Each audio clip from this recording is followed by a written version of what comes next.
Pourquoi avoir consacré un ouvrage aux villes moyennes et comment les définit-on? Alors, les villes moyennes, ça a longtemps été les oubliées en fait, de la politique d'aménagement du territoire.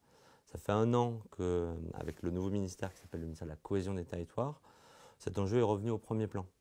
Donc la demande du ministre de la Cohésion des Territoires, c'était de pouvoir replacer la question des villes moyennes au cœur d'enjeux qui structurent tout le territoire national. Donc l'ouvrage que nous consacrons, ça doit être une espèce d'ouvrage de référence avec l'ensemble des informations indispensables sur les villes moyennes et aussi des pistes d'action. L'enjeu, ce n'était pas simplement de comprendre pourquoi les villes moyennes sont, comme on dit, un trait d'union entre tous les territoires, mais de voir comment on peut répondre aux difficultés auxquelles elles sont confrontées.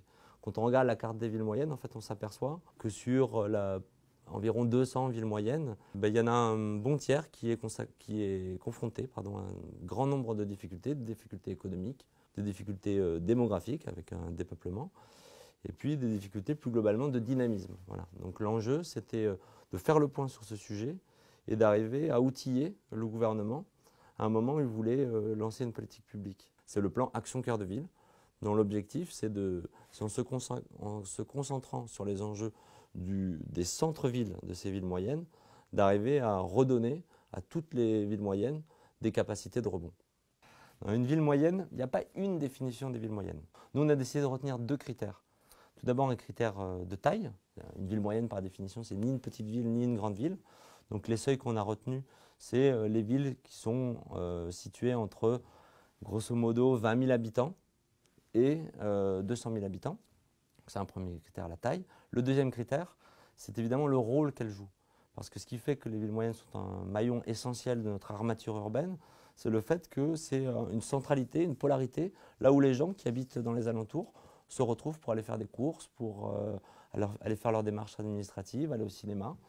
Donc ce sont ces deux fonctions qui définissent la ville moyenne. Quels sont les principaux enseignements de cette étude? La première chose, le premier enseignement, c'est que la situation des villes moyennes est extrêmement diversifiée. Il y a des villes moyennes florissantes qui continuent de se développer, qui attirent des populations, qui structurent tout leur environnement. Et il y a des villes moyennes qui sont confrontées à un grand nombre de difficultés. Et ces villes moyennes confrontées à un grand nombre de difficultés, on les localise en France, schématiquement dans un grand quart nord-est de la France. Et ce sont ces villes moyennes-là dont l'affaiblissement pose un problème d'aménagement du territoire. Ça pose un problème aux habitants qui sont dans ces villes moyennes, le fait qu'elles se dépeuplent, que leur population vieillisse, que les commerces se ferment. Mais ça pose plus globalement, c'est le deuxième enseignement, un problème pour l'organisation du territoire français. Les villes moyennes sont un acteur essentiel des ruralités. Voilà. Donc, si on veut avoir des campagnes qui fonctionnent correctement, elles doivent pouvoir s'appuyer sur un réseau de villes, ce sont ces villes moyennes, qui fonctionnent et qui assurent des services pour l'ensemble des populations des campagnes. Le troisième enseignement, c'est qu'il s'est passé quelque chose en France lors des 10 dernières années. Alors qu'on avait des villes moyennes dont l'évolution obéissait globalement au même rythme et aux mêmes orientations que sur le reste du territoire français, la crise que la France a connue à partir de 2006-2007 et qui s'est accentuée en 2011 a provoqué une véritable secousse et beaucoup de villes moyennes ont du mal à s'en sortir. Voilà. Et donc dans ces villes-là, l'appauvrissement des cœurs des villes fragilise tout le système territorial français. Pouvez-vous nous parler de la collection en détail du CGET?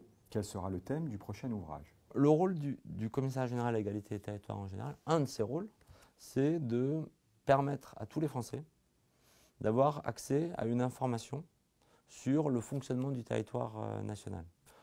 Quand vous allez sur le site du CGET, quand vous consultez un ouvrage, vous devez savoir comment ça marche la France. C'est ça l'objectif.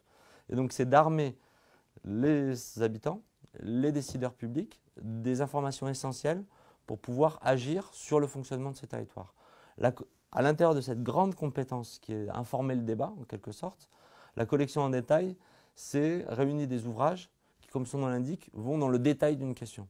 Donc ce n'est pas des petites notes brèves sur des sujets spécifiques, c'est plutôt des aperçus qui donnent à voir à la fois l'essentiel des connaissances, c'est le cas dans l'ouvrage sur les villes moyennes, et aussi les termes du débat de politique publique. C'est-à-dire comment on fait, dans le cas d'espèces pour les villes moyennes, pour revitaliser les centres-villes qui sont en difficulté. Ce sont ces éléments-là que vous devez pouvoir trouver dans la collection en détail.